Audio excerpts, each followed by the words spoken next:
இது மிகவும் அரசியல் ரீதியாக மிகவும் சிக்னிஃபிகண்டான ஒரு ஒரு ஒரு ஒரு ஒரு பயணமாகத்தான் அதை அதை அதை பார்க்குறேன். இப்போ தமிழ்நாட்டில் 1970ஆம் ஆண்டுகளில் மத்திய பகுதியில் தான் கச்சத்தீவு இலங்கைக்கு இந்தியாவினால் விட்டுக் கொடுக்கப்பட்டிருந்தது, பூர்ணமாக எழுதி கொடுக்கப்பட்டிருந்தது. அது பிறகுதான் இலங்கையுடைய சொத்தாக அது மாறி இருந்தது. அதுக்கு முன்னர் அது தொடர்பான ஒரு ஒரு சர்ச்சை இருந்தது. அது இந்தியாவை சேர்ந்ததா இலங்கையை சேர்ந்ததா என்று சரியா தெரியல.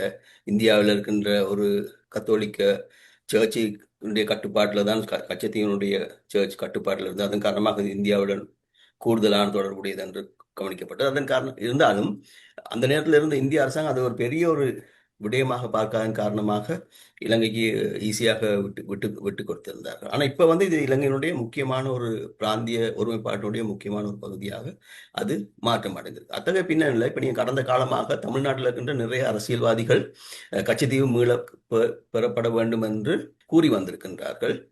ஆனால் இப்போ கடைசியாக இது பற்றி பேசினது வந்து விஜய், நடிகர் விஜய் இப்போ அரசியலில் வந்திருக்கிறார். அவருக்கு பாரதூரமான செல்வாக்கு இருக்கின்றது என்று கூறப்படுகின்றது.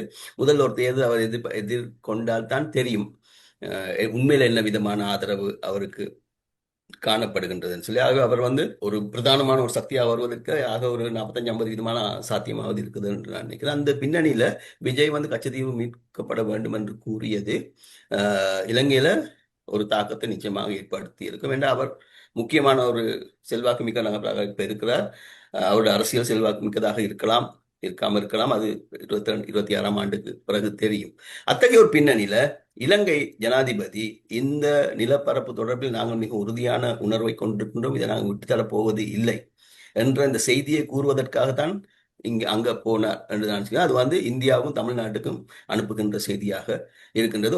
ஒரு வகையில தென்னிலங்கையில் இருக்கின்ற தேசியவாதிகளுக்கும் அந்த செய்தி அனுப்பப்பட்டிருக்கலாம். நாங்கள் இந்த இலங்கையுடைய நில பிராந்திய ஒருமைப்பாடு தொடர்பில் நாங்கள் அக்கறையுடையவர்களாக கண்டு காட்டுறதுக்காக இருக்கலாம். ஆனால் இந்த செய்தி வந்து டெல்லிக்கு முக்கியமானதான்னு கேட்டேன்னு சொன்னால் இப்போத நிலையில நான் நினைக்கல டெல்லிக்கு இது முக்கியமானதுன்னு சொல்லி. இப்போ நீங்கள் சொன்னீங்க இது தொடர்பான டெல்லியில் பெரிய ஒரு ஒரு சச்சரவு ஏற்பட்டிருக்கின்றன்னு சொல்லிட்டு, அது பெரிய ஒரு உண்மையில ஒரு தாக்கமுடைய ஒரு எதிர் விளைவு என்று நான் கருத மாட்டேன். ஏன்னு சொன்னால் கடந்த காலத்திலும் இலங்கை அரசாங்கம் இது போன்ற இந்தியாவுக்கு எதிர்மறையாக அமையக்கூடிய பல நடவடிக்கைகள் ஈடுபட்டிருந்த போது இந்தியா எந்த விதமான செயல்பாட்டிலையுமே ஈடுபட்டிருக்கல. இப்போ உதாரணமாக சொல்றதாக இருந்தால் இந்திய இலங்கை போர்ட் சிட்டி கடற்பரப்பில் கட்டப்பட்ட இந்த நிலப்பரப்பு சீனாவுடைய உதவியுடன் கட்டப்படுகின்ற போது அது தொடர்பாக இந்தியாவில் ஒரு விதமான ஒரு எதிர்ப்பு காணப்பட்டிருந்தது.